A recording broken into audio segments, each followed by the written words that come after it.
Top 5 everyday banned things in Saudi Arabia. Number 5. Gyms for girls. For a while, private gyms for women were allowed to operate until the religious police decided to close them down for good. In girls' schools and universities, there are no gyms classes or sports teams, and therefore there are no professional women's teams.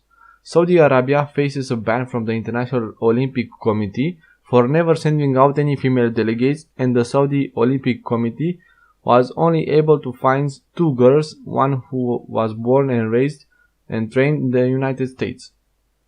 Number 4. Every other god. It is against the law for non-Muslims to worship in public in Saudi Arabia, and there are no houses of worship to cater to non-Muslims. The main reason, yet again, it is because the 2 holy mosques are located in the country, and that would be a blasphemous for churches or other place of worship to exist there. If anyone converts from Islam or abandons religion, they face the death penalty. The ban is not just limited to places of worship, but even extends to personal religious items such as religious books, for example the Bible, and symbols such as crosses and crucifix. All of this is an effort to prevent non-Muslims from sharing their ideas with Muslims and possibly converting them. Number 3. Women at work. Women are not allowed to do most of the jobs that men can do in Saudi Arabia. Industry-wise, the sole company that employs female engineers is Saudi Aramco, the largest oil company in the world. Other companies will not be allowed to hire women as engineers. Most women work in either education or the medical field. Women have only recently been allowed to work as store clerks or at department stores.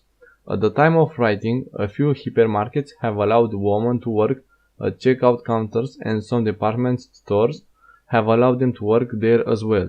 These companies require employed women to cover their faces at all times while working. One notable place of business where women were absent from is the lingerie store, which are still fully staffed by men. Number 2. Roaming women. Over in Saudi Arabia, women cannot travel alone without a specific form or an electronic authorization. This ban is only lifted when a woman turns 45. Women under 45 must either travel with a husband or father or else hold a permission form signed by a male guardian. Recently, an online travel authorization system was initiated in which the male guardian can make these arrangements less bureaucratic.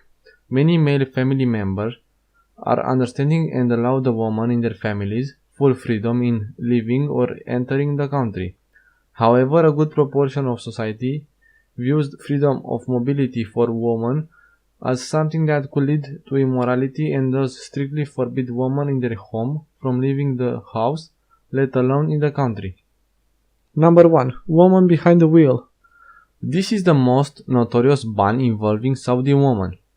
Women have never been allowed to drive unless they drive in the desert or inside private compounds. Otherwise, families have to hire private drivers to take women to work and elsewhere if the men in the household have no time. The main arguments for preventing women from driving are that it may cause women to leave their houses more often than they need to, and they may have interaction with unrelated males and the need to uncover their faces. Every few years, movements rise up calling for women to be allowed to drive, mostly in the form of a protest in which women dare to go out and drive their cars, risking arrest and job security, among other things. A number of women tried to obtain driver's license, but were shocked to find out that computers at license office aren't able to look up their information when their ID numbers are entered, as the database only includes men. You've just watched top 5 everyday banned things in Saudi Arabia. If you like the video, please don't forget to like it and subscribe if you are not already subscribed. Otherwise, I invite you to watch top 5 most expensive cars in the world.